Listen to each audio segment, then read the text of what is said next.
හරි.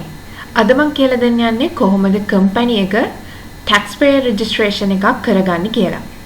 අපි මුලින්ම IRD website එකට යන්න ඕනේ. ඒකේ e-services ගිහිල්ලා ඒකේ access to e-services යන්න ඕනේ. ඊට පස්සේ එතන තියෙනවා tax payer registration කියලා එකක්. ඔයා මෙන්න මෙතෙන්ට ගිහිල්ලා click කරාම ඔයාට පෙන්නනවා මෙතනින් registered company එකකටද tax payer registration එකක් කරන්නේ foreign company එකකටද එහෙම නැත්නම් individual local කෙනෙක්ටද foreigner කෙනෙක්ටද individual child කෙනෙක්ටද partnership එකකටද කියලා මේ විදිහට drop down list එකක් පෙන්නනවා. ඒකෙන් registered company කියන එක select කරන්න. ඊට පස්සේ ඔයාලව මෙන්න මේ වගේ page එකකට inland revenue එකෙන් අරගෙන යනවා. ඊට පස්සේ මම ඔයාලට කියලා දෙන්නම් මේ one by one කොහොමද මේ line items fill කරන්න කියලා.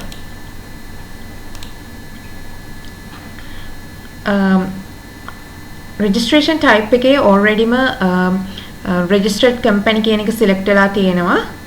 ඊට පස්සේ applicant reference number කියලා එකක් මෙතන පෙන්නනවා. ඒක තමයි ROC number එක. මේ කියන්නේ registration of companies. ඔයාගේ registration of companies එකේ PV number එකක් ඇති. ඒක මෙතෙන් type කරගන්න. ඒ කියන්නේ company registration number එක. ඊළඟට salutation එකට අපි මෙතනින් drop down list එකේ the managing director කියන එක නම select කරගන්නවා. බොහෝ විට managing director තමයි salutation එකේ ගොඩක් companies දාන්නේ. name of the company එකට මම මෙතන මම හිතපු hypothetical name එකක් තමයි ගත්තේ.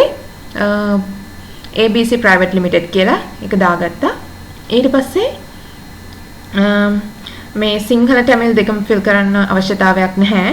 company type එකට මම private limited company කියලා අරගත්තා. මේ දේවල් ඔයාලට certificate of incorporation එකකින් ඔයාලට මේ ටික ගන්න පුළුවන්.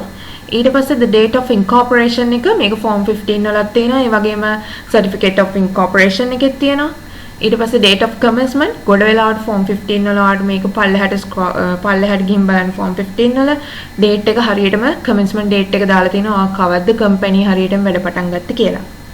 ඊට පස්සේ principal activity of the business මේක අපේ articles of association වල number 3 එකට ගියාම object එකේ දක්වන්න ලැබෙනවා company මොකකටද අපි ඇත්තටම ස්ථාපිත කරේ කියලා.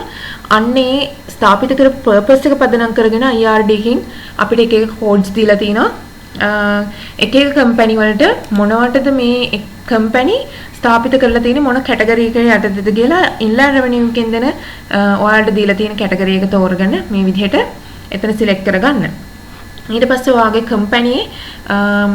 company nearest regional office එක මොකද්ද මේ inland revenue department එකට කියලා ඒක inland revenue department එක වල ළඟම එක මෙතනින් තෝරගන්න. ඊළඟට preferred language එකට ඔයාලට කැමති භාෂාවක් තෝරගැනීමේ හැකියාවක් තියෙනවා. preferred communication එකට ඔයාලට කොහොමද communicate කරන්න ඕනේ emailද SMS ද මොනවද කියලා දාන්න පුළුවන්.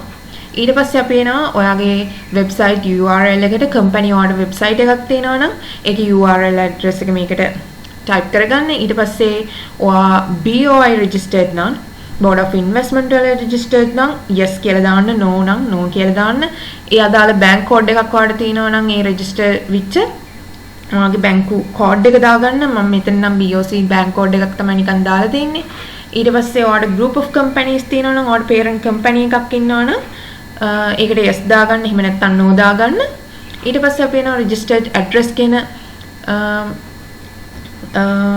fill කරන කැලලට අපි මේ form එකේ ඒකේ premises number කියන එකට ඔයාගේ certificate of incorporation එක register කරපු number එක ඒක දාගන්න. ඊට පස්සේ ඔයාගේ company address එක දාගන්න. company postal code එකක් තියෙනවා නම් ඒ අදාළ area එකට ඒක දාගන්න. ඊට පස්සේ නවා අපි province එක මොකක්ද කියලා select කරාම ඔයාලට district එක select කිරීමේ හැකියාව හම්බ වෙනවා. district එක select කරාම ඔයාලට divisional secretarial office එක කොහෙද තියෙන්නේ ඒ අදාළ ප්‍රාදේශීය ලේකම් කාර්යාලයේ ඒක ඔයාලට ගන්න පුළුවන්. ඊට පස්සේ ඔයා ග්‍රාම නිලධාරී කාර්යාලයේ කොහෙද තියෙන්නේ ඒ ටික select කරලා ගන්න පුළුවන්. ඊට පස්සේ අපි contact number කියලා දාන්නේ. මෙතෙන්ට company contact කරගන්න තියෙන mobile number එකක් තියෙනවද office එකේ office number එක fax එකක් තියෙනවා නම් ඒක email address එක අනිවාර්යෙන් ඒක compulsory ඒක දාන්න. ගොඩක් company වලට ඒගොල්ලන්ටම ආවෙනික වෙච්ච email address එකක් තියෙනවා. ඊට පස්සේ contact person විදිහට ගොඩ වෙලාවට අපි මෙතෙන්ට දාන්නේ මැනේජින් ඩිරෙක්ටර් තමයි.